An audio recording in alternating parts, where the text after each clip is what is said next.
शायद अब ये जो मैंने सवाल किया, मैं ख्याल आपका क्या ख्याल है कि नहीं ऐसा इंतखाबी माहौल बनना शुरू हो गया है? बड़ी मियाँ साहब ने जलसे किए, जहांगीर तरीन भी जलसे कर रहे हैं, बिलावल साहब भी कर रहे हैं, वो आगे इस पर भी बात मैं करूँगा। उन्होंने कहा जी इस बार वज़ीर आज़म जो है लाहौर का नहीं होगा, तो किसी जगह भाई लड़काना का भी तो नहीं हो सकता तो ये जी।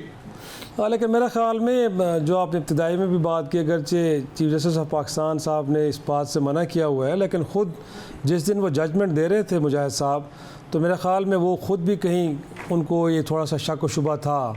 और यही वजह है कि जब उनके सामने सदर पाकिस्तान का ख़त रखा गया, जब जो ऑर्डर्स रखे गए, तो यहाँ तक के सिग्नेचर देखे गए और कहा गया कि जब तक सिग्नेचर नहीं होंगे तो इस डॉक्यूमेंट की कोई कानूनी और आइनी हैसियत नहीं है। तो मेरा ख्याल में की तरह हो गया था बस कुछ ऐसे ही कह लें, लेकिन अगेन मेरा ख्याल में कन्फ्यूजन का माहौल रहा है। उस दौरान हमने देखा है कि जो मेन लीडरशिप हमारी है मंजरनामे से गायब नज़र आई है। मियाँ नवाज शरीफ साहब लंदन में बैठे थे, इमरान खान साहब अभी तक पाबंद सलासल हैं, परवेज़ इलाही जैसे लोग, बाकी कुछ ऐसे हैं कि जो गोशे नशीनी में चले गए। तो ऐसे में लामहला तौर पे वो माहौल तो नहीं बन पाता जिसका आप जिक्र करना चाह रहे हैं, जो आप चाहते हैं कि वैसा बने।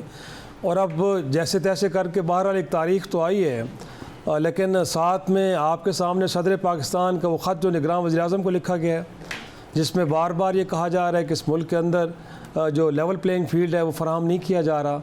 तो मेरे ख़्याल में ये वो बुनियादी वजह है जो शायद वो माहौल नहीं बना पा रही। और जिस तरह एजाज़ ने भी कहा, आप तो कह रहे हैं कि यहाँ तुम बात कर रहे हैं, बट इनको भी कहना पड़ा कि एक जमात उस जमात का नाम नहीं लिया। नहीं, अब तो मेरा ख्याल इमरान खान कोई हरज नहीं है कहते हैं।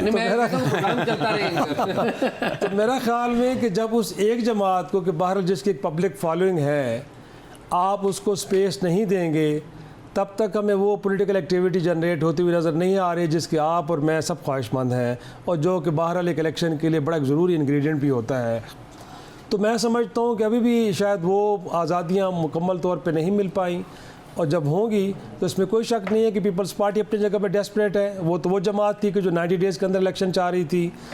पाकिस्तान मुस्लिम लीग नून, ज़ाहिर सी बात है, अब उनका जो वो कहते हैं ना डार्क हार्स, वो अब आ चुका है। अब उनको ख्याल है कि उनका जो वोट बैंक लेके चलने वाला आदमी है उनके दरमियान बैठा है, वो भी बड़े बेताब हैं।